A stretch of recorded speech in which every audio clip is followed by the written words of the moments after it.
Chapters 1461, 1462, 1463, 1464। Chapter start. Chapter 1461 weirdly prosperous sovereign immortal aperture में एकदम शांति और सुकून था। क्योंकि मौसम या दिन और रात में कोई बदलाव नहीं था, ये जगह पूरी तरह से शांत थी। फैंग युआन का कल्टिवेशन लेवल रैंक 7 था और सॉवरेन इमॉर्टल एपर्चर सिर्फ एक ब्लेस्ड लैंड था। ब्लेस्ड लैंड्स में मौसम के फिनोमिना नहीं होते। ऐसे फिनोमिना तभी आते हैं जब वो ग्रोटो हेवन बनने की कागार पर हो। लेकिन मौसम में बदलाव न होने के बावजूद सॉवरेन इमॉर्टल एपर्चर कोई बेजान जमीन नहीं थी, ये जिंदगी से भरपूर थी। मिनी नॉर्दर्न प्लेन्स थोड़ा ठंडा था, खासकर एक्सट्रीम नॉर्थ की तरफ, वहां कुछ नहीं था। डांग का ब्लेस्ड लैंड अपने अंडर लेने के बाद वहां एक स्पिरिट स्नेक रिसोर्स पॉइंट था जिसे pink spirit snake land spirit manage करती थी। इसके अलावा उसके पास बोन बेरियल फील्ड था जिसमें ढेर सारे बोन पाथ इमॉर्टल मटीरियल्स थे। और साउथ की तरफ फैंग युआन एक ब्लड रेड ग्रासलैंड बनाने की कोशिश कर रहा था, जिसकी नींव ब्लड सिकल ग्रास और रेड एक्स फ्लावर्स दी, ताकि वहां पिंक फ्लावर रैबिट्स, भेड़िए और लोमड़ियां रह सकें। मिनी सेंट्रल कॉन्टिनेंट में एक ब्लड जी फॉरेस्ट और मिरर विलो फॉरेस्ट था, जिन्हें फैंग युआन ने बस ऐसे ही यहां वहां उगा दिया था। उसने उन्हें आराम से पाला पोसा नहीं था, इसलिए उनका स्केल बड़ा नहीं था। वहां एक जड़े लाइट पिट भी था जिसमें लाइट पाथ मॉर्टल गू थे। मिनी वेस्टर्न डेजर्ट में उसका focus airy fire dragon python pit, sand gull beach, rotten black swamp, rotting swamp और ब्लैक हाउंड माउंड, ये ल्यू योंग के ब्लेस्ड लैंड का था, जिसे black hound land spirit manage करता था। वहां एक नया मॉर्टल गू हाउस भी था, कॉप सिटी, जिसे फैंग युआन ने वेस्टर्न डेजर्ट के ट्रांसलोकेशन डेजर्ट से हासिल किया था। उसके अंदर के ज्यादातर इमॉर्टल मटेरियल्स उसने 1000 ट्रांसफॉर्मेशन के विल के साथ ट्रेड कर लिए थे, अब बहुत कम बचा था। मिनी ईस्टर्न सी अब कोई छोटा मोटा पानी का इलाका नहीं रहा था, उसमें एक समुंदर जैसी गहराई आ गई थी। खासकर डू sea areas, dragon scale sea area और वू यी है का सी एरिया। पहले वाले के लिए फैंग युआन ने काफी पैसा और एनर्जी इन्वेस्ट की थी इस बड़े रिसोर्स पॉइंट को बनाने में, और दूसरे वाले के लिए वू यी है का ब्लेस्ड लैंड अपने अंडर लेने के बाद सी टर्टल उसके लिए मैनेज कर रहा था। वहां 3 ancient desolate beast horn divine tortoises, एक ancient desolate plant silent corals का खेत और 6 desolate beast white letter blue feather seagulls थे। इन डूसी एरियाज के अलावा एक ब्लड लेक भी था, बहुत बड़ा नहीं था। फैंग युआन ने इसे पहले ब्लड एसिड इमॉर्टल गू को रिपेयर करने के लिए इस्तेमाल किया था, अभी के लिए उसने इसे रखा हुआ था। झील के पानी में बहुत से डेसोलेट बीस्ट और गू इमॉर्टल का खून जमा हो गया था। ब्लड लेक के नीचे कई छोटे समुंदर थे, जिन्हें फैंग युआन ने खास तौर पर air bubble fish, literature carps, Z carps, blood Z carps और दूसरी चीजें पालने के लिए बनाया था। वहां तक कि एक ancient desolate beast hidden room oyster भी था, जिसे फैंग युआन ने ईस्टर्न सी में हासिल किया था। स्वर्ग और धरती का अलग लग डोमेन, रिवर्स फ्लो रिवर, भी यहीं रखा हुआ था। मिनी सदर्न बॉर्डर सभी रीजन्स में सबसे ज्यादा डेवलप था। वहां 5 light mountain, immortal succession mountain, become dragon mount, heaven ceiling mountain और दर्जनों बेनाम पहाड़, 7 हाई कॉइलिंग थ्रेड केव्स और स्टैलेक्टाइट केव भी थे। जंगल और जमीन के नीचे कुछ रॉक में रह रहे थे, और पेड़ पौधों में म्यूजिकल ट्रीज, टी स्ट्रीम्स, ची डेथ बर्ड्स और दूसरे जीव, जिससे एक बेहतरीन वाइटैलिटी वाला इकोसिस्टम बन गया था। जहां तक मिनिएचर 9 हेवंस की बात है, मिनी रेड हेवन में बहुत सारे ईयर बीस्ट्स थी और वो इमेमोरियल ईयर मंकी भी। फैंग युआन हाल ही में मिनी ऑरेंज हेवन पर ध्यान दे रहा था। वहां लाइट शाइन फंगी जिनकी वजह से अरोरा लाइट्स का स्केल तेजी से बढ़ रहा था, और उसके अंदर और भी फ्लोइंग लाइट फ्रूट्स यूजी रहे थे। मिनी येलो हेवन काफी खाली था, वहां बस एक छोटा सा गोल्ड फ्रैगमेंट करंट था। मिनी ग्रीन हेवन पूरी तरह खाली था, लेकिन फैंग युआन ने पहले वहां ड्रीम रेल्म्स रखे थे। मिनी अजूर हेवन में पिल अजूर इंसेंस था, यह चेंज सोल इमॉर्टल गू का खाना था। फैंग युआन ने पिछली बार यहां एक बैच स्टोर किया था।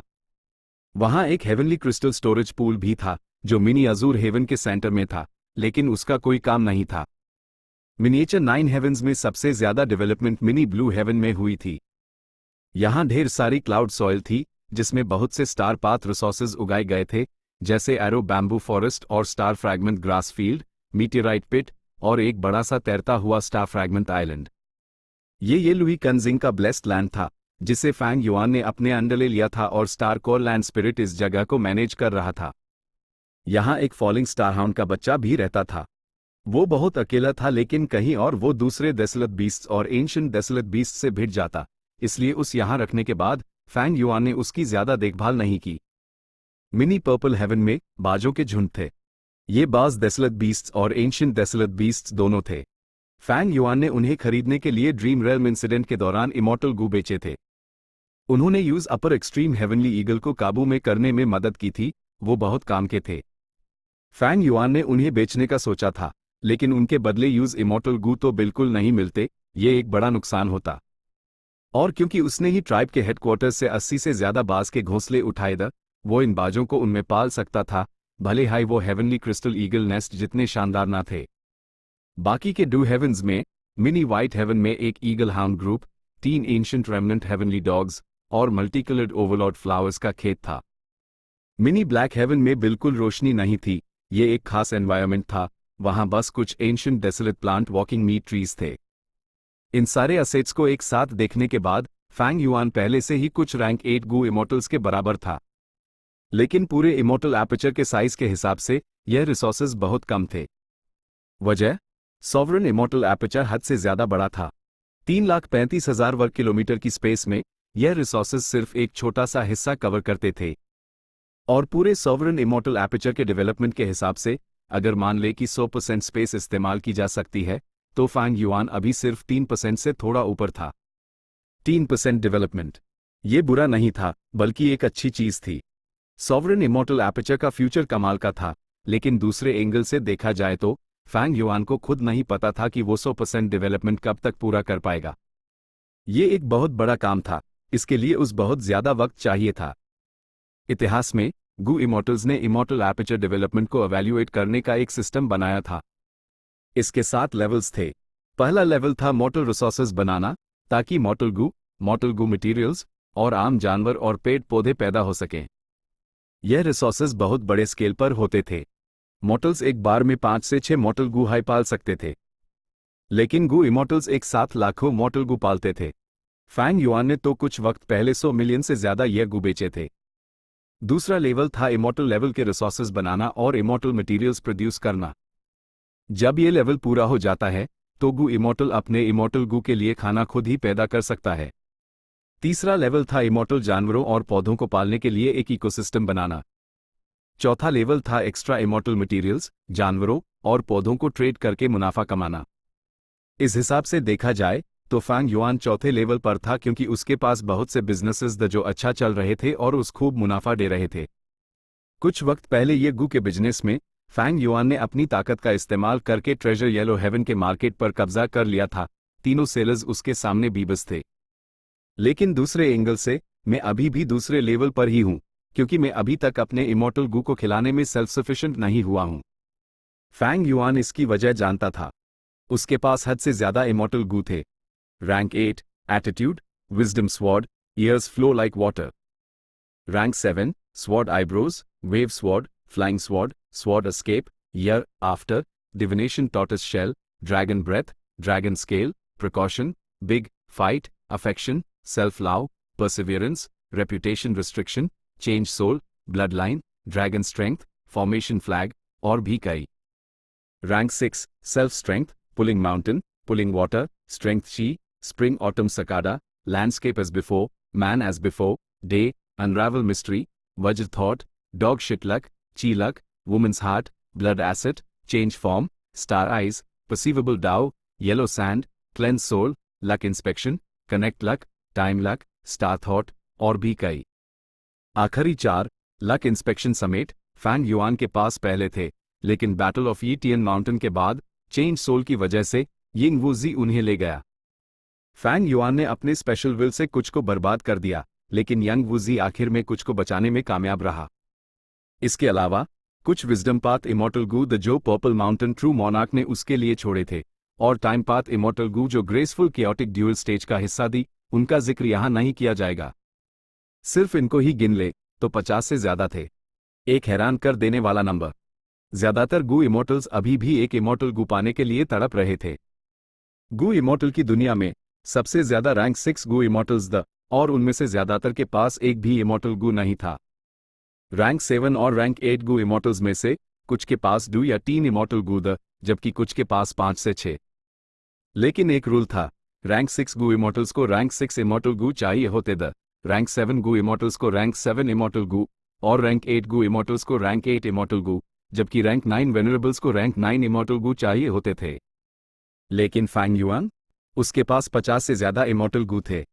उनमें रैंक 6, रैंक 7 और रैंक 8 सभी थे। और इसमें कैलेमिटी बैकनिंग जो छूडू को उधार दिया था, विजडम गू जो लंग या ब्लेस्ड लैंड में था, और डार्क लिमिट इमॉर्टल गू जो हेवनली कोर्ट ने ले लिया था, वो शामिल नहीं थे।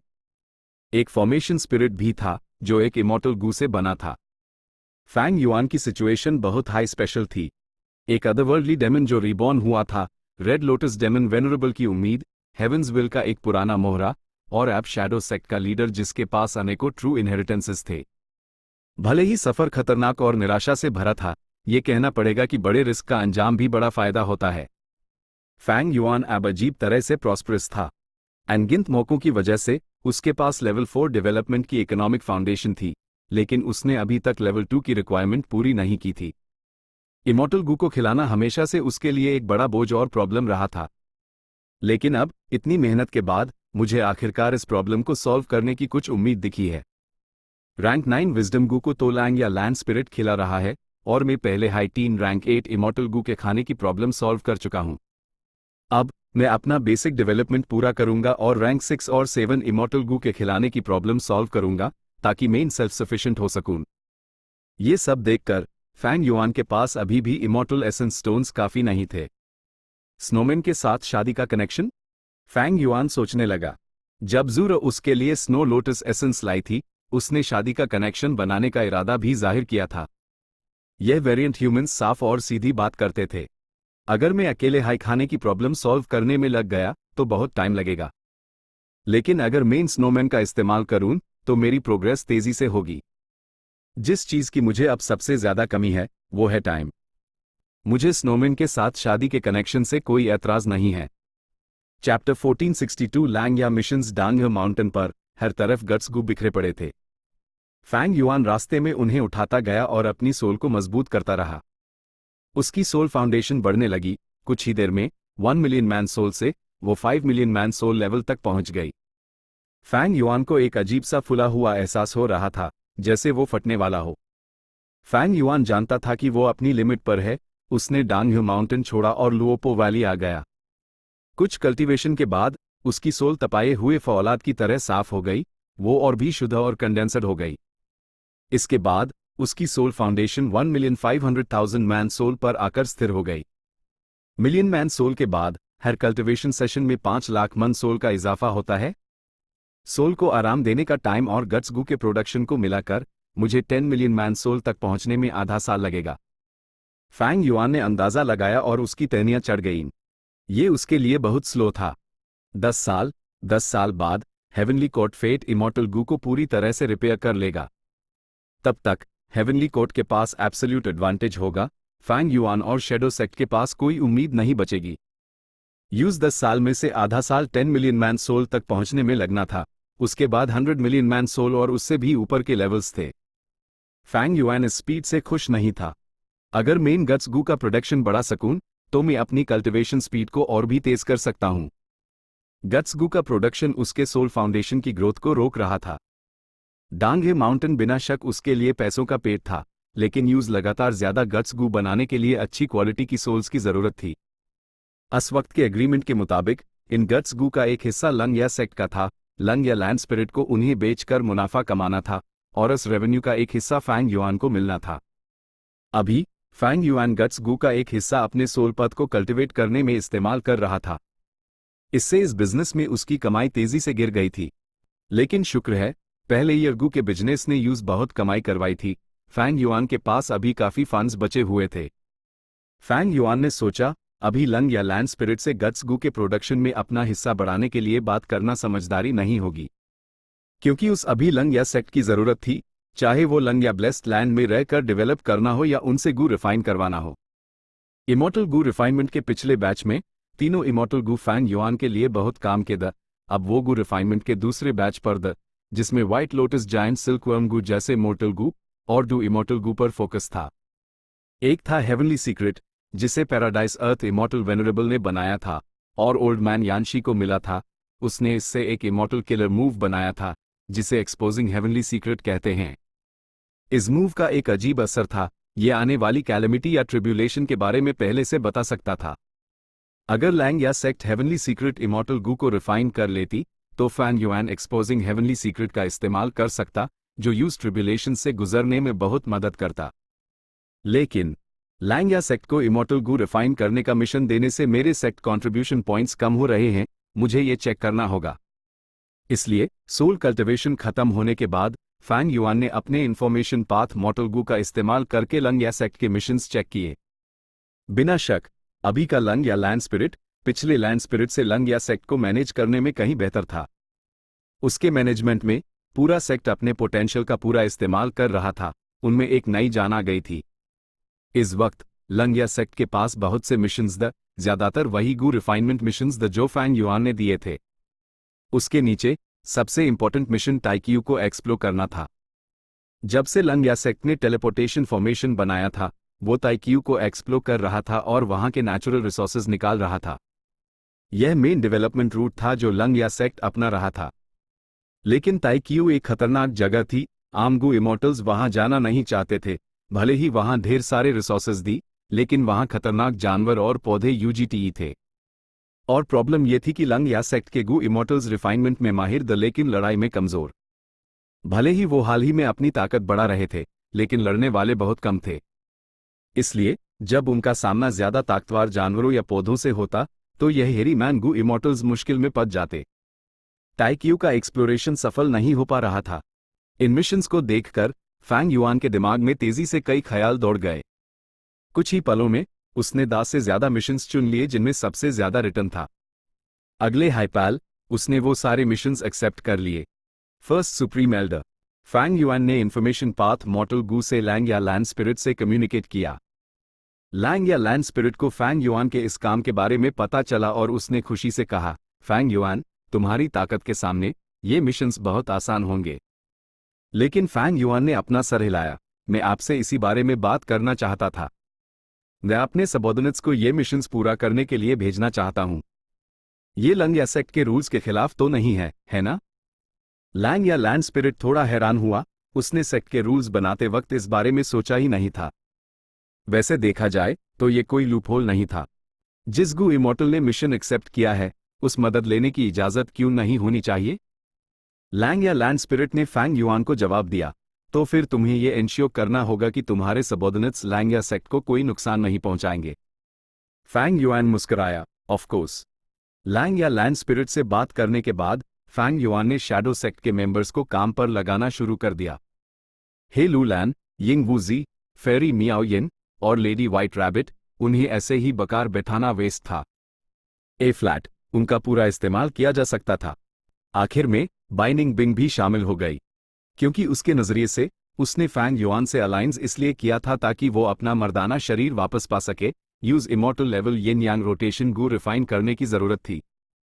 लेकिन जब उस एहसास हुआ कि फैंग युआन गू रिफाइन करने के लिए लंग या सेक्ट पर डिपेंड कर रहा है, तो उसने अपना ध्यान लंग या सेक्ट की तरफ मोड़ दिया। अफसोस, लंग या सेक्ट को बहरी बाइनिंग बिंग पर भरोसा नहीं था। फैंग युआन ने भी चुपके से उनके कम्युनिकेशन में गड़बड़ की, जिसकी वजह से बाइनिंग बिंग को यूज पर हाई निर्भर रहना पड़ा। वो फैंग युआन की एलाई थी, यूज ऑर्डर देने का हक नहीं था, लेकिन फैंग युआन उसकी बैटल स्ट्रेंथ को वेस्ट क्यों करता? फैंग युआन के खास नेगोशिएशन के बाद बाइनिंग बिंग ने फैंग युआन पर विश्वास किया, जब तक वो ज्यादा जानवर और पौधे मारेगी, यूज वो सेक्ट कॉन्ट्रीब्यूशन पॉइंट्स मिलेंगे जो फैंग युआन उनके लिए हासिल कर रहा था, और वो उन्हें यिन यांग रोटेशन इमॉर्टल गू रिफाइन करने का सेक्ट मिशन देने में इस्तेमाल करेगा। कुछ दिन बाद sovereign immortal aperture, mini northern plains. आसमान से बर्फ के बड़े बड़े गोल टुकड़े गिर रहे थे। ये खास बर्फ का टुकड़ा एकदम सफेद था और एक बड़े आदमी की हथेली के साइज का था। यह rank 6 immortal material dancing snow था। यह नेचुरली बनता था, और जब तक टेम्परेचर एक सर्टेन लेवल पर रखा जाता, यह पिघलता नहीं था। यह हमेशा हवा में तैरता रहता, भले ही वो जमीन पर गिर जाए, वो ऊपर की तरफ उठ जाता। फैंग युआन ने जांच की और कोई प्रॉब्लम नहीं देखी। उसने सोचा, इन दिनों में मैंने आखिरकार स्नोमैन के रिश्ते का तोहफा अरेंज कर लिया है, यह प्रोजेक्ट पूरा हो गया। स्नोमैन फैंग युआन के साथ शादी का कनेक्शन चाहते थे। जू खाली हाथ तो नहीं आती। वो एक तोहफा लाई थी। ने हिस्सा स्नो लोटस एसेंस था। यह स्नोमैन का एक खास इमॉर्टल मटेरियल था जो ट्रेजर येलो हेवन में रेयर था। फैंग युआन को इसका काफी हिस्सा मिला और उसने इसे मिनी नॉर्दर्न प्लेन्स में स्टोर कर लिया। दूसरी सबसे ज्यादा क्वांटिटी डांसिंग स्नो की थी। इत्तेफाक से ये एक रैंक 6 विजडम पाथ इमॉर्टल गू का खाना था। फैंग युआन इस बैच से यूज 4 से 5 बार खिला सकता था। रैंक 6 इमॉर्टल गू को खिलाने की मुश्किल रैंक 8 इमॉर्टल गू को खिलाने से बहुत अलग थी। ये एक छोटा सा सरप्राइज था। फैंग युआन को ट्रेजर येलो हेवन जाकर डांसिंग स्नो खरीदने की मेहनत नहीं करनी पड़ी। इसके अलावा कुछ ऐसे रिसोर्सेज जो इतने काम के नहीं थे। फैंग युआन ने कुछ बेच दिए और कुछ रख लिए, उसने उनका पूरा इस्तेमाल किया। ये बहुत कम है।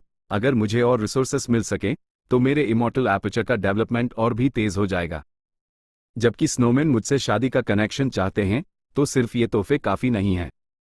फैंग युआन मन हाई मन मुस्कराया। उसने सारे तोहफे ले लिए लेकिन स्नोमैन के शादी के रिक्वेस्ट पर सीधा जवाब नहीं दिया। जब गट्स गू एक सर्टन स्केल तक जमा हो गए, फैंग युआन ने फिर से अपनी सोल पाथ कल्टीवेशन शुरू कर दी। दिन ब दिन वो कल्टीवेशन में डूबा रहा। उसकी सोल फाउंडेशन तेजी से बढ़ रही थी। सोल पाथ के अलावा वो विजडम की रोशनी का इस्तेमाल करके किलर मूव्स को मॉडिफाई भी कर रहा था। उसके पास ढेर सारे किलर मूव्स थी जो लगभग सभी पाथ्स के थे। उनमें से काम के किलर मूव्स को मॉडिफाई करना था ताकि वो उन्हें अपने अवेलेबल इमॉर्टल गू के साथ इस्तेमाल कर सके। इससे उसके तरीके और बैटल स्ट्रेंथ में काफी इजाफा होगा। फैंग युआन कल्टीवेशन में गहराई से डूबा हुआ था, जबकि शैडो सेक्ट के मेंबर्स टाइक्यू को एक्सप्लोर कर रहे थे और लड़ रहे थे। सिक्स्थ हेयर और लंग या लैंड स्पिरिट फैंग युआन के लिए इमॉर्टल गू रिफाइन कर रहे थे। लगभग सभी अपने गोल्स में बिजी थे, लेकिन अब ज़ूरा सबसे ज्यादा बेचैन हो गई थी। स्नोमैन ट्राइब की इस खूबसूरत लड़की को स्नोमैन से एक इंपॉर्टेंट मिशन मिला था, लेकिन फैंग युआन ने तोहफे ले लिए और उससे मिला तक नहीं। यूज यहां ऐसे ही लटका दिया गया था, बिना किसी तवज्जो के।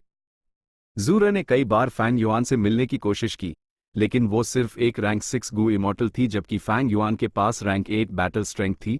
दोनों की ताकत में जमीन आसमान का फर्क था, और क्योंकि वो लंग या ब्लेस्ड लैंड में था, फैंग युआन हर बार उस माना कर देता।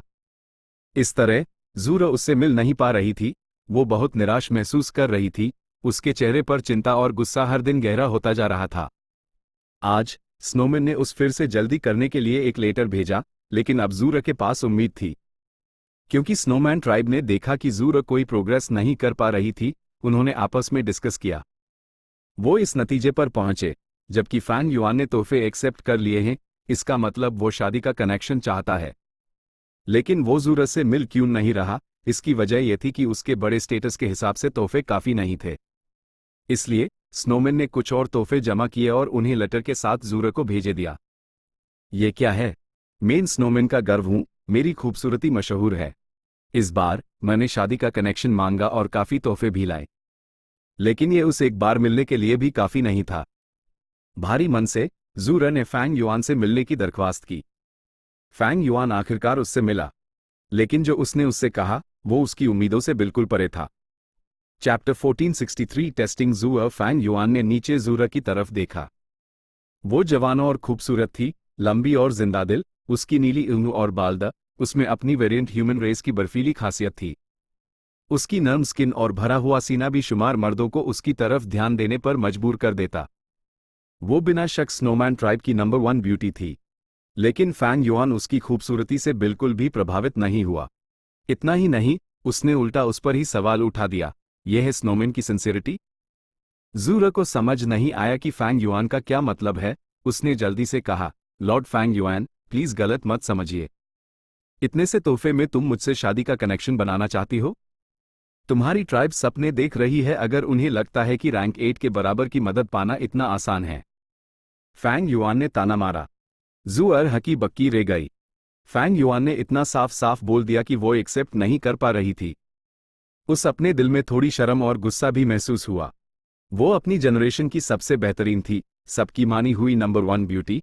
वो तोहफे लेकर शादी का अनुरोध करने आई थी, अपना सर और स्टेटस झुकाकर। और ये फैंग युआन इतना घमंडी था कि यूज नीची नजर से देख रहा था, और वो बहुत लालची भी था, ये सोचते हुए कि स्नोमैन का तोहफा सिंसियर नहीं था। ये कम कैसे हो सकता था? तोहफा बहुत कीमती था। स्नोमैन ट्राइब ने सब कुछ अपनी इन्वेंट्री से खास तौर पर फैंग युआन के लिए चुना था। शुरू में ज़ूरा का फैंग युआन के बारे में अच्छा इंप्रेशन था।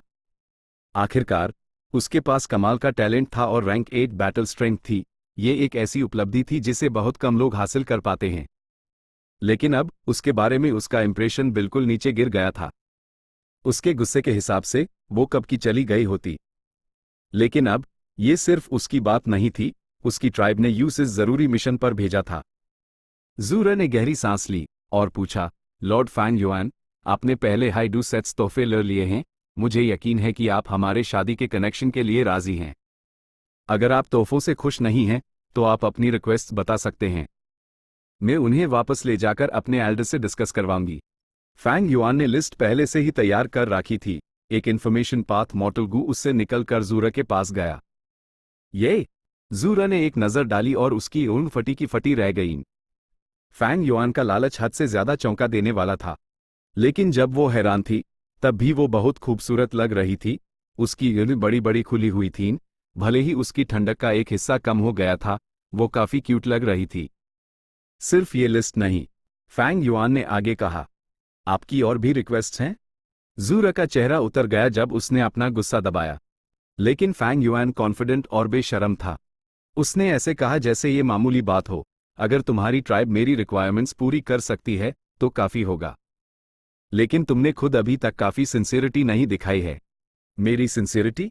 फैंग युआन ने सर उठाया और मुस्कुराया। हर कोई मेरी फैंग युआन की पत्नी नहीं बन सकती। भले हाई स्नोमैन ने तुम्हें रिकमेंड किया हो, लेकिन तुम्हारी क्वालिफिकेशंस मेरे टेस्ट पर डिपेंड करेंगी। टेस्ट? जूरा ने दांत पीसे। प्लीज मुझे समझाइए, lord Fang Yuan. Fang Yuan ने कहा, ताई क्यों जाओ और मेरे लिए सोल्स जमा करो। जब तुम जाओगी कोई तुम्हारे लिए सब अरेंज कर देगा। जूरा को दुख हुआ, उसके जैसी जीनियस के साथ ऐसा ठंडा बर्ताव कैसे किया जा सकता था। लेकिन अपने सेक्ट से मिले मिशन की वजह से उस सर झुकाकर हाँ कहना पड़ा। जूरा को जाते देख फैंग युआन गहरी सोच में पड़ गया। इस अरेंजमेंट से वो जूरा की बैटल स्ट्रेंथ का इस्तेमाल कर सकता था। एक और इंसान होगा जो उसकी कल्टिवेशन स्पीड बढ़ाने में मदद करेगा। लेकिन ये इंपॉर्टेंट नहीं था। वो असल में उन्हें परखने की कोशिश कर रहा था। दूसरा तोहफा एक्सेप्ट करते हुए अपनी नाखुशी जाहिर करना और जूरा को टेस्ट करने की बात कहना, इससे उसने अपना घमंड पूरी तरह दिखाया। ये स्नोमैन की हद देखने के लिए था। जबकि वो शादी का कनेक्शन चाहते हैं तो उनका इरादा कितना मजबूत है? या फिर उनका इरादा जितना मजबूत होगा, फैंग युआन उनसे उतना ही ज्यादा फायदा निकाल सकता है। फैंग युआन को कोई जल्दी नहीं थी। शादी का कनेक्शन इतनी जल्दी डिसाइड नहीं हो सकता। दोनों तरफ अभी एक दूसरे को अच्छे से नहीं जानते थे। भले हाई फैंग युआन उन्हें परख रहा था, स्नोमैन भी फैंग युआन को परख रहे थे। लेकिन फैंग युआन को यकीन था कि यहां फायदा जरूर होगा।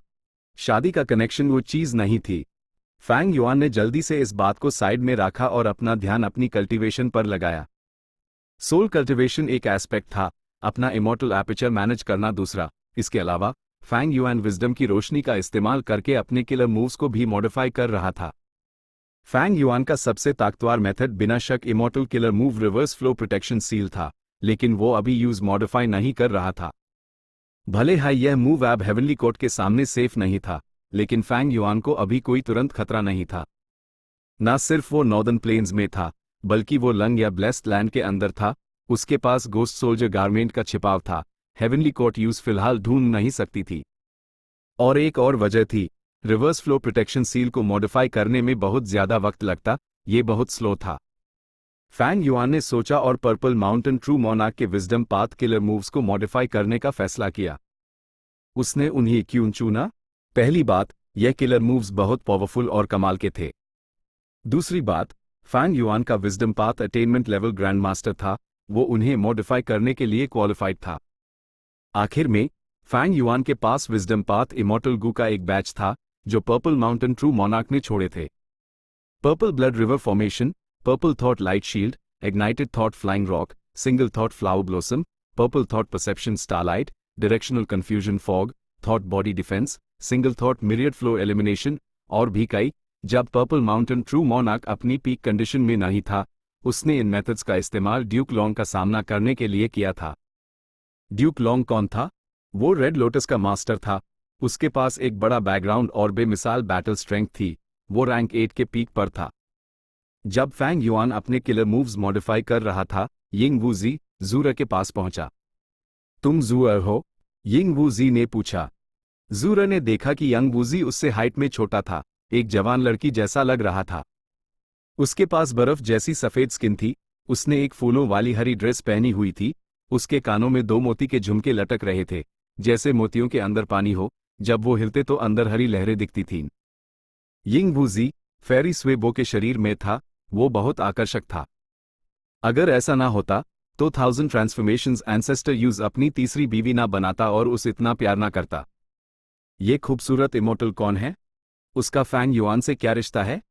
ये हमारी ट्राइब की इंफॉर्मेशन में नहीं है, और वो एक रैंक 7 गु इमोर्टल है। जूरा के मन में बहुत से शक द, लेकिन वो मुस्कुराई। मैं जूरा हूं, खूबसूरत बहन, क्या मैं आपका नाम जान सकती हूं? यिंग वूजी ने अपनी टेनियन चढ़ाई। शुरू में वो फेरी स्वेबो का शरीर इस्तेमाल करने के लिए बहुत एक्साइटेड था, लेकिन कुछ वक्त बाद यूज ये बहुत अनकंफर्टेबल लगने लगा था। कुछ वक्त पहले ही उसने फैंग युआन से ये शरीर बदलने की रिक्वेस्ट की थी, भले हाई यूज रैंक 6 शरीर में बदलना पड़े। जब तक वो सोल पाथ कल्टिवेट कर सकता था, सब ठीक था। मुझे बहन मत बुलाओ, तुम मुझे वूजी भाई कह सकती हो। यिंग वूजी ने अपना हाथ हिलाया। चलो, मैं तुम्हें ताइक्यू ले चलता हूं और उनसे मिलवाता हूं। यह सेक्ट लीडर का तुम्हारे लिए टेस्ट है, हम देखेंगे कि कौन सेम टाइम में ज्यादा हाई क्वालिटी सोल्स हासिल करता है।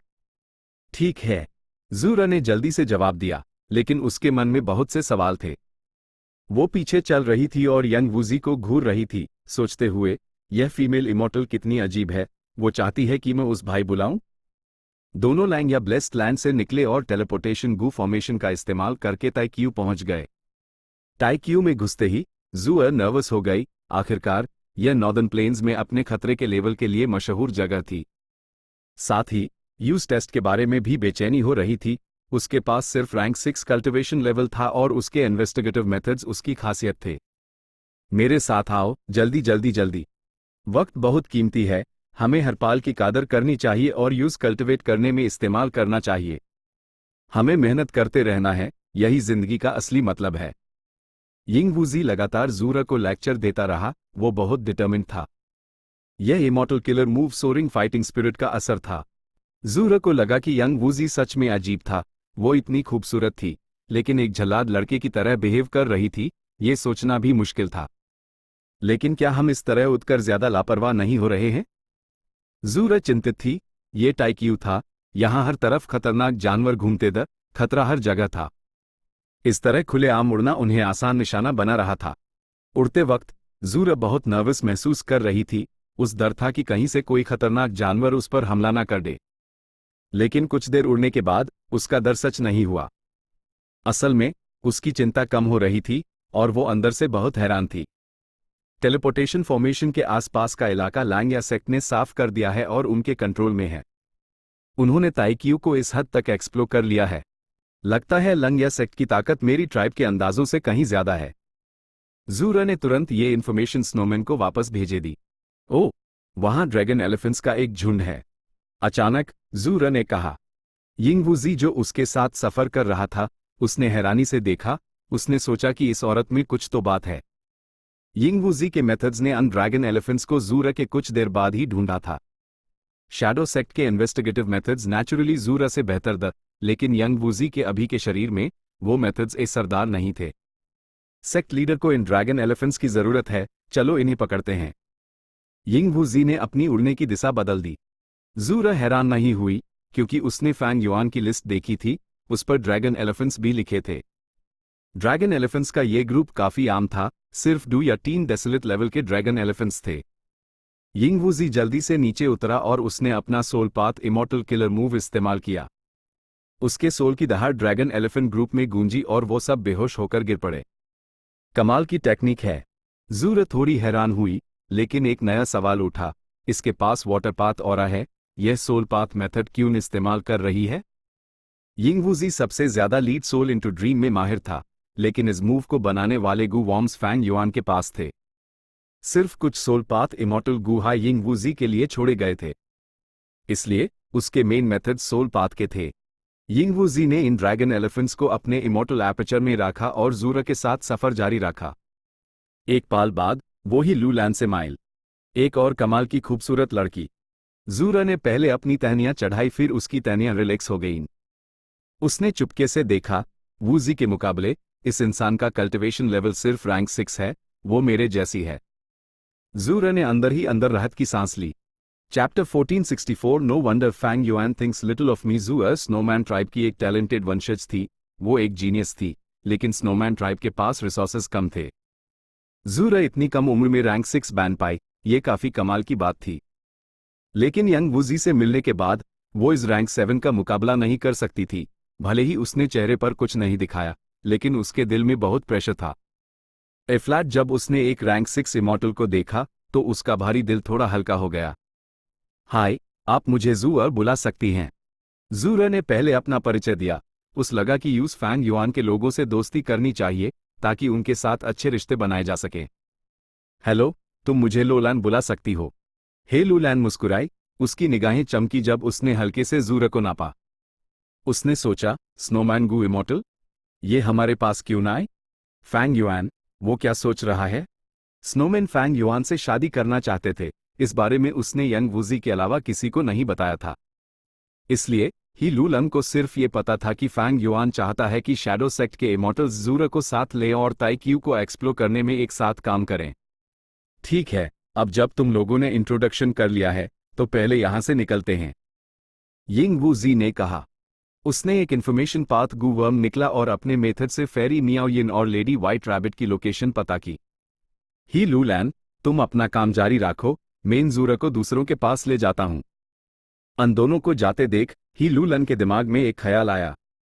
उसके इंस्टिंक्ट्स यूज बता रहे थे कि जूरा उनके साथ बहुत अचानक और अजीब तरीके से जुड़ी है। उसका मकसद आसान नहीं था।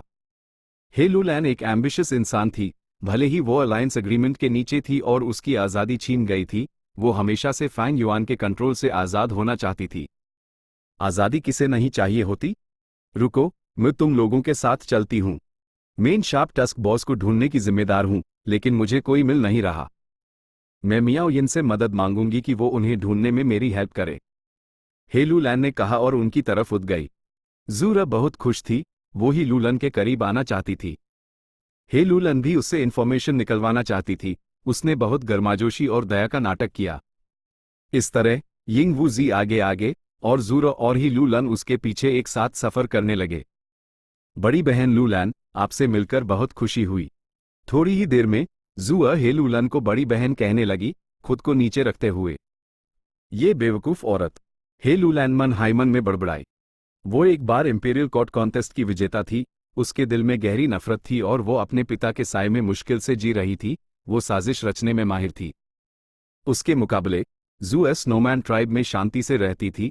अपने अतीत की वजह से वो काफी मासूम थी। हे लूलन को जल्द हाई पता चल गया कि जूआ शैडो सेक्ट के इमॉर्टल्स के बारे में जानने के लिए बेचैन थी। उसने जूरा के इस इरादे का फायदा उठाया। उसने कुछ काम की इन्फॉर्मेशन दी और उससे भी इन्फॉर्मेशन निकलवाई। जूरा सावधान तो थी, लेकिन वो ही लूलैन की साजिशों का मुकाबला नहीं कर सकती थी। जैसे ही वो खुद को एक्सपोज करने वाली थी, यिंग वूजी ने बीच में टोक दिया, वो शार्प टस्क बोर्ड नहीं है क्या? हे लूलैन, तुम बहुत लकी हो। अब तुम्हें मियाओ यिन का एहसान नहीं लेना पड़ेगा। यिंग वूजी के इशारे की तरफ देखकर जूरा ने सच में एक एंशिएंट डेसोलेट बीस्ट देखा। वो बहुत बड़ा था और उसके मसल्स तगड़े थे। वो जमीन पर लेटा सो रहा था। उससे एक पावरफुल ऑरा निकल रहा था। जूरा का दिल उछाल पड़ा। उसकी बैटल स्ट्रेंथ से वो शार्प टस्क बोर का मुकाबला नहीं कर सकती थी। हे लूलन को बीच में टोका गया। उस गुस्सा आया, लेकिन वो यिंग वूजी को कुछ कह नहीं सकती थी। उसने गुस्से से सांस ली और शार्प टस्क बोर की तरफ उठ गई। बहन लूलैन, संभाल कर, जूरा ने चिंता से कहा। उसने मन ही मन तारीफ की। ये बहन लूलन जिससे वो अभी अभी मिली थी, सच में बहादुर थी। लेकिन अपने रैंक 6 कल्टिवेशन लेवल के साथ वो शार्प टस्क बोर से कैसे निपटेंगी? आखिर में उन्हें इस फेरी स्वेबो पर हाई डिपेंड करना पड़ेगा। लेकिन अगला सीन देखकर जूरा पूरी तरह से डांग रह गई। हे लूलैन शार्प टस्क बोर से भी ज्यादा खतरनाक थी। जब वो लड़ी, उसका ऑरा एकदम बदल गया। वो आग में जल रही थी। उसकी हेवन ब्लेजिंग फ्लेम्स बहुत हाई, ज्यादा पावरफुल थीं। रैंक 6 इमॉर्टल गू, रैंक 7 इमॉर्टल गू, इतने सारे इमॉर्टल गू। जूरा लड़ाई देखते हुए अपनी पलकें झपका रही थी। उसने देखा कि लूलन कितनी अमीर थी। हे लूलन को ब्लेजिंग हेवन डीमनेस की इनहेरिटेंस और इमॉर्टल गू माइल द फैंग युआन ने उन्हें नहीं लिया क्योंकि उसके पास काफी इमॉर्टल गू द। उन्हें ही लूलन के पास छोड़ने से वो अच्छे से लड़ सकती थी और ज्यादा सोल्स हासिल कर सकती थी। हे लूलन के खतरनाक हमलों के नीचे शार्प टस्क बोर पहले गुस्से में आया, फिर पागल हो गया और हारने के बाद भाग गया। ज़ूरा बहुत हैरान थी। हे लूलन ने रैंक 7 एक्सपर्ट्स के बराबर की बैटल स्ट्रेंथ दिखाई थी, ये ज़ूरा की उम्मीदों से बिल्कुल परे था। बहन लूलन कितनी स्ट्रांग है, उनके इमॉर्टल किलर मूव्स कितने पावरफुल और जबरदस्त हैं, लेकिन उनके पास साफ साफ स्ट्रेंथ पाथ ऑरा है, वो फायर पाथ मेथड्स क्यों इस्तेमाल कर रही हैं? हैरानी के साथ साथ उसके मन में शक भी था। ज़ूरा को समझ नहीं आया। फेरी स्वेबो के पास वाटर पाथ ऑरा था, लेकिन उसने सोल पाथ मेथड्स इस्तेमाल किए। और अब यही लूलन एक स्ट्रेंथ पाथ गु इमॉर्टल थी लेकिन फायर पाथ इस्तेमाल कर रही थी। ठीक है, चलो आगे बढ़ते हैं। एक पाल बाद ही लूलन ने शार्प टस्क बोर की लाश जमा की, उसकी एंशिएंट डेसोलेट सोल के साथ। बहन लूलन, आप कमाल की हैं। ज़ूरा ने ही लूलन को एक अजीब निगाह से देखा। हे लूलन ने अपना सर हिलाया, ये कुछ नहीं है। नहीं नहीं, आप सच में कमाल की हैं। आपके पास रैंक 6 गु इमॉर्टल कल्टिवेशन लेवल है लेकिन रैंक 7 बैटल स्ट्रेंथ। ये आम गु इमॉर्टल्स के बस की बात नहीं है। ज़ूरा ने अपने हाथ हिलाए। हे लूलन ने कड़वी मुस्कान के साथ कहा, यह सच में कुछ नहीं है, शैडो सेक्ट में मैं बहुत आम हूं। ज़ूरा ने ही लूलन का जवाब सुना और उसका दिल उछाल पड़ा। हे लूलन, जब तुम उनसे मिलोगी तो तुम समझ जाओगी। चलो। हे लूलन ने अपना मिशन पूरा कर लिया था, लेकिन वो सीधे वापस नहीं गई, उसने ज़ूरा के साथ दूसरे शैडो सेक्ट गु इमॉर्टल्स को ढूंढने का फैसला किया। थोड़ी देर बाद वो सफलतापूर्वक फेरी मियाओयिन और लेडी व्हाइट रैबिट से मिल गए। लेडी व्हाइट रैबिट का कल्टिवेशन लेवल आमतौर पर रैंक 6 था, उसके पास ही लूलन जैसी बैटल स्ट्रेंथ नहीं थी, उसके लिए ताइक्यू अकेले एक्सप्लोर करना खतरनाक था। इसलिए फैंग युआन ने यूज और फेरी मियाओयिन को एक साथ काम करने दिया। ऑफ कोर्स, जब वो ब्लैक टाइग्रेस बन जाती, उसका कल्टिवेशन लेवल और बैटल स्ट्रेंथ रैंक 7 तक पहुंच जाता। लेकिन उसकी ब्लैक टाइग्रेस स्टेट स्टेबल नहीं थी और ज्यादा देर तक नहीं टिक सकती थी, उसके अपने ड्रॉबैक्स थे। हेलो ज़ूरा, फेरी मियाओयिन ने प्यार से मुस्कुराया। तुम एक स्नोमैन गु इमॉर्टल हो? ये पहली बार है जब मैं किसी को देख रही हूं। लेडी व्हाइट रैबिट ने धीरे से कहा। ये क्या सिचुएशन है? ज़ूरा शक और उदासी में थी। फेरी मियाओयिन सदर्न बॉर्डर के गु इमॉर्टल वर्ल्ड में एक जानी मानी परी थी। उसके पास एक खूबसूरत शरीर और आकर्षक चेहरा था, उसने गुलाबी लाल ड्रेस पहनी हुई थी और बेहद आकर्षक लग रही थी। जहां तक लेडी व्हाइट रैबिट की बात है, उसके पास दूध जैसी सफेद स्किन और बड़ी बड़ी मासूम ईरी थीं, वो पूरी तरह से मासूम थी। उसका ऑरा फेरी मियाओयिन से अलग था।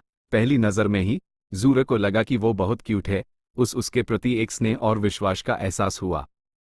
ज़ूरा ने ध्यान से एनालाइज किया। उसने पाया कि फेरी मियाओयिन का कल्टिवेशन लेवल रैंक 7 था जबकि लेडी व्हाइट रैबिट का रैंक 6, उसके जैसा ही। लेकिन ही लूलन के मामले के बाद ज़ूरा अब लेडी व्हाइट रैबिट को एक आम रैंक 6 गु इमॉर्टल समझने की हिम्मत नहीं कर सकती थी।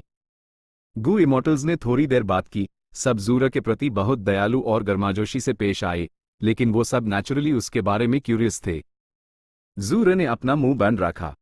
ऐसा नहीं था कि वो चालाक हो गई थी, बल्कि इसलिए क्योंकि वहां बहुत से लोग थे जो सब के सब सुंदर ज़ूरा को बेहद प्रेशर महसूस हो रहा था। वो यहाँ क्यों थी? फैंग युआन से शादी करने के लिए।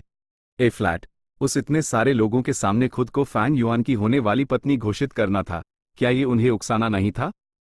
क्या वो कुछ ज्यादा ही बेशरम नहीं लग रही थी? साथ ही एक सवाल ज़ूरा पर एक पहाड़ की तरह दबाव डाल रहा था। इन फीमेल इमॉर्टल्स का फैंग युआन से क्या रिश्ता है? असल में फैंग युआन का उनके साथ एक साफ और सरल रिश्ता था। लेकिन ज़ूरा एक बहरी थी, वो उनसे पहली बार मिलकर गलत चीजें सोचने से खुद को रोक नहीं सकी।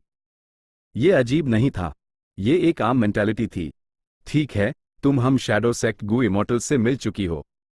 हमारे अलावा एक आखिरी इंसान है, एक स्पेशल वन, यिंग वू जी ने कहा। स्पेशल? ज़ूरा का दिल जोर से धड़का। वो पूछना चाहती थी, स्पेशल मतलब उनका फैंग युआन से रिश्ता? वो लड़का है या लड़की? लेकिन ज़ूरा ने सीधे नहीं पूछा, जबकि यंग वूजी आगे बोलता रहा। वो इंसान बाइनिंग बिंग है, वो शैडो सेक्ट की मेंबर नहीं है, लेकिन वो हमारी एलाई है। हमने एक साथ लड़ा है, भले ही उसका कल्टिवेशन लेवल सिर्फ रैंक 6 है, हमारे बीच उसकी बैटल स्ट्रेंथ सबसे ज्यादा है। यिंग वूजी आखिरी सेंटेंस पर थोड़ा हिचकिचाया, लेकिन दूसरे गु इमॉर्टल्स ने इस पर कुछ नहीं कहा। हे लूलैन की बैटल स्ट्रेंथ बाइनिंग बिंग से कम थी। आखिरकार great strength true martial physique एक फायर पाथ इनहेरिटेंस के साथ कंपैटिबल नहीं था। फेरी मियाओ यिन की बैटल स्ट्रेंथ लगभग ही लूलन जितनी ही थी। लेडी व्हाइट रैबिट को नजरअंदाज किया जा सकता था और ब्लैक टाइग्रेस बनने के बाद वो खतरनाक तो हो जाती, लेकिन उसके पास मेथड्स की कमी थी। शुरू में यिंग वू जी की बैटल स्ट्रेंथ सबसे ज्यादा थी, लेकिन उसकी ताकत लीड सोल इनटू ड्रीम पर निर्भर थी, जिसके इमॉर्टल गु फैंग युआन ने ले लिए थे। इसलिए बाइनिंग बिंग, जिसे बाई शियांग की ट्रू इनहेरिटेंस मिली थी और उसके पास northern dark ice soul physique था, अन सब में सबसे स्ट्रांग थी। बहन लूलैन से भी ज्यादा स्ट्रांग? जूरा को विश्वास नहीं हुआ। हे लूलैन ने कहा, मेरी बैटल स्ट्रेंथ हमारे बीच बस मिड टियर है। जूरा ने हैरानी से अपनी ऊँख खोल दी, सोचते हुए, हे भगवान, यहां मॉन्स्टर्स का झुंड क्यों है? रैंक 6 कल्टिवेशन लेवल लेकिन सबसे ज्यादा बैटल स्ट्रेंथ, आखिर ये इंसान है कौन? उसका बैटल टैलेंट कितना हाई है? अब हम तुम्हें वहां ले चलते हैं। मैंने तुम्हें ये सब पहले ही बता दिया ताकि तुम ध्यान रखो, उसका हमारे साथ अलग रिश्ता है। यिंग वू जी आगे रास्ता दिखाता रहा। जल्द ही वो बाइनिंग बिंग की लोकेशन पर पहुंच गए। बूम बूम बूम, जोरदार धमाकों की आवाज इमॉर्टल्स के कानों में गरज की तरह गूंजी। रो आगे इमॉर्टल्स ने एक जोर की और दर्दनाक आवाज सुनी जो मरते हुए जानवर की चीख जैसी थी। ये है। जब इमॉर्टल्स पहुंचे तो जू ये देखकर हैरान रह गए कि बाइनिंग बिंग बैटलफील्ड में अकेली थी। उसके चारों तरफ एंशिएंट डेसोलेट बीस्ट्स का एक घेरा था। तुम सब सही वक्त पर आए, मुझे एक अच्छी जगह मिल गई है। बाइनिंग बिंग ने किलर मूव बाई शियांग को रोका और इमॉर्टल्स की तरफ बढ़ी। जूरा बुरी तरह से चौंक गई थी। कितनी खूबसूरत! बाइनिंग बिंग की खूबसूरती और ऑरा सांस रोक देने वाला था। यहां तक कि जीनियस जूरा भी हिल गई। उसने सोचा, ऐसा खूबसूरत इंसान भी होता है? अगर उस पता चलता कि बाइनिंग बिंग एक लड़का था जो लड़की बन गई थी, तो ना जाने वो कैसा महसूस करती। जूरा ने सोचा, फैंग युआन के आसपास इतनी सारी सुंदरियां क्यों हैं? और वो सब इतनी टैलेंटेड हैं। ए फ्लैट समझ आया वो मुझे घास क्यों नहीं डाल रहा। Chapter and.